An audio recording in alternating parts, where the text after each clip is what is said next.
Hello, my name is Max. With me today is Chris. Hello. And finally Alan. Hello. And we're reviewing Doctor Who Hyde episode. It was on Saturday. What did everyone think of it? I got so bored. I was just sitting there like, what am I doing? Seriously, what am I doing? It's a Saturday night, you know. I'm sitting and watching this rubbish. Wasn't that bad? It was that bad. That's the first time in actually no saying that there's been so many times like it. You just bored me. It's not good. It's not really bad. It's just nothing. I have had that feeling with Matt Smith episodes, but now sort of like, well, no, I don't think it was as bad as you're saying. I don't think it was bad. It was pretty good. There was little things that just got on my nerves. Little things. The mediums. I can understand it with like the Janines and whatever. Mediumship I don't condone in any sense. It's all rubbish. Also they were saying like when he stayed in the one spot and he went back in time to the beginning of Earth to see if she was still there, and it's like she was just there in that same spot throughout time. And then he was saying about going back 6 billion years. I thought the Earth was like 4.7 years. Exactly, like 6 billion years. What the Earth would have been just a cloud of gas. Like, did he say 6 billion? Yes, that's what he said. And no. I'm in between the two views, but I am leaning much more towards Alid. It was a poor episode. It was. I don't think better it was that than poor. his previous one. Episode 2. The Ice Warrior. Oh right, yeah. Sorry, it's the same writer.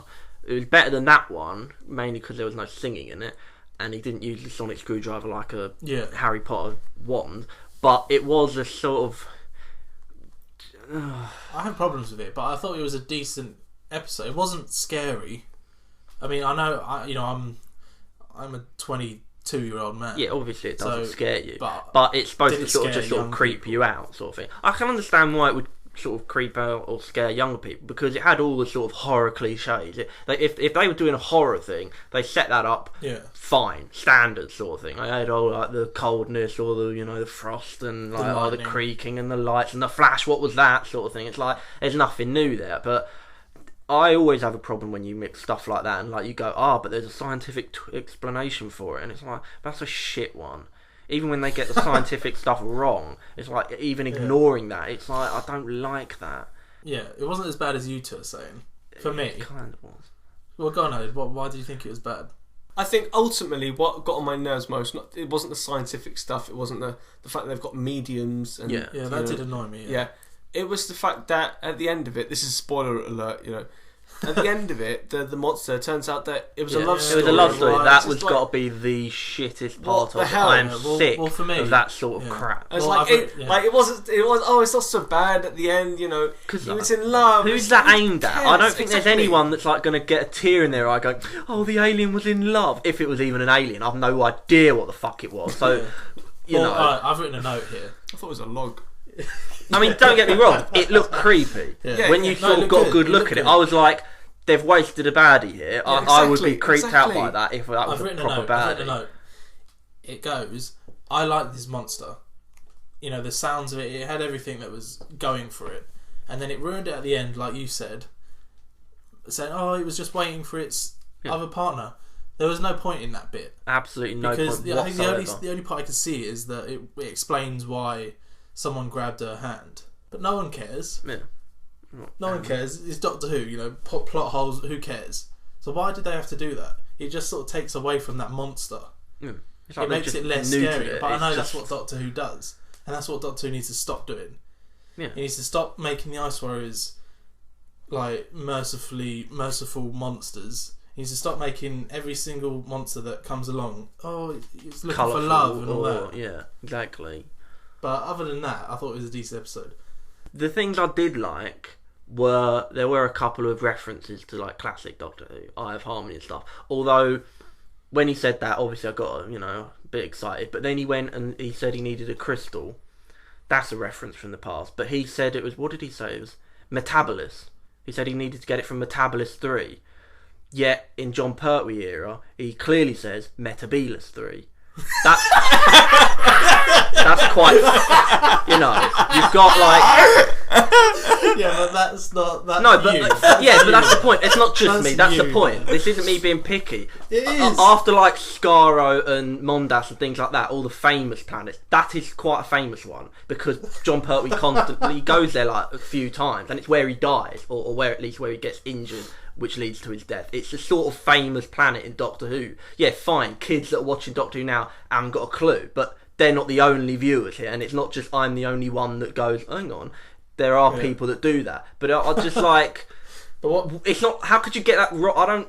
But what you're sounding like is, you know, in The Simpsons when. I know. I am sounding like. Homer's I'm just curious. Cobra. I'm not like slating it, sort of thing. I'm just sort of curious. I don't see how it's come about because he obviously is referencing that. He obviously knows about that. Yet why would you change the pronunciation? That's all. Maybe it's Matt Smith getting it wrong.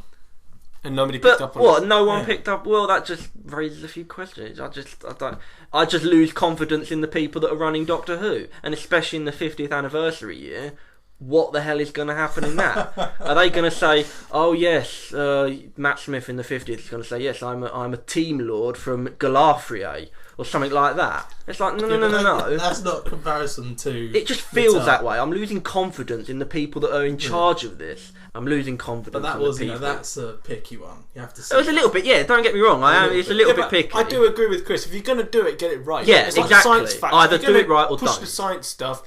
Get it right. Know your facts. Do your research. Exactly. But for me, moving back on. Don't just go on Wikipedia. Sorry, no, they've obviously just gone on that. But I don't see why they shouldn't even need to wiki that something like that. These people are writing for Doctor Who, so you should know Doctor Who, and you're writing sci-fi, so you should know basic GCSE level sci-fi. But they seem to not. We'll throw this out to people that are listening that do like classic Who. Did anyone notice that anomaly like Chris did? And did it annoy anyone else? Comment on our video. Yeah, but moving back to the episode, I thought it was well acted. The casting was quite good. I did like Matt Smith was. If Matt Smith in the past few ones hasn't really felt doctorish. He hasn't said anything intelligent in the previous ones, but this time he has. He's felt like he was the Doctor back again. But I still think that we should replace him because he doesn't really sort of fit the darker tone I want. But I thought it was overall a decent episode for me. I think in terms of like the acting and the character and stuff, that was alright. It was just the fundamental plot idea that I have a major problem with, and how it was dealt with. That's the problem. I mean, the monster was okay up until the. Yeah, but they completely ruined it. That's the point. If they hadn't done that, it wasn't needed, and it was done in like 2 minutes, and it didn't even end properly. It ended with him like going, "What did he say at the end?" Jump on the TARDIS. Yeah, and it's like implied. What are they going to grab hold of the TARDIS or are the door? And while they say he can't take the TARDIS there, yet it goes there twice. It's like, well, don't say it will drain it or whatever. And people are trying to say, well, it may be because it was flying and it didn't, dematerialise and things like that. It's like people trying to find reasons, ways around it. But it's like you shouldn't need to do that. If you have to sort of try and reason it in a sort of like just chucking anything in to make something work, that's wrong. I was going to ask you, do you think there's more, like there's going to be a series arc about the TARDIS not liking... I think that's a running Clara. theme, yeah. That every week there's some sort of thing about them not getting on. And it's supposed to come to, maybe not an end, but something in the next episode. Because she's trapped in the TARDIS and it's the heart of the TARDIS and all that. I'm looking forward to that one. Because you get to see more of the TARDIS. Yeah. Like, and I've always wanted to see more of the... Yeah. Like, more rooms and stuff. They keep saying that, and I've heard that one before. Is it just going to be endless corridors that look the same, or are we going to see rooms? I don't want to see corridors. I want to see, but we've seen that, pool, Yeah. I mean, So overall, what would you give the episode out of 10 in comparison to sort of other Matt Smith? What did I give Adventures? the second episode? I can't remember. Because I'd give it 0.5 more than that sort of thing. It was just better than the singing episode. It wasn't that bad. It really I'd say it was a bit more than 0.5. Okay, but 1. No more than 2. I'll give it 1. I'll give it 1 more. So what? 4, 5? No, what did did I you give it out of 10? 6 or 7? 6 or 7? 6. 6. Nearer 6. Added 5. Added 5. See, I'd give it a 7. Well, that was our review of the Hyde episode, Doctor Who. We'd love to hear from you. Comment and subscribe to our videos. But from me, Alan and Chris, thanks for listening.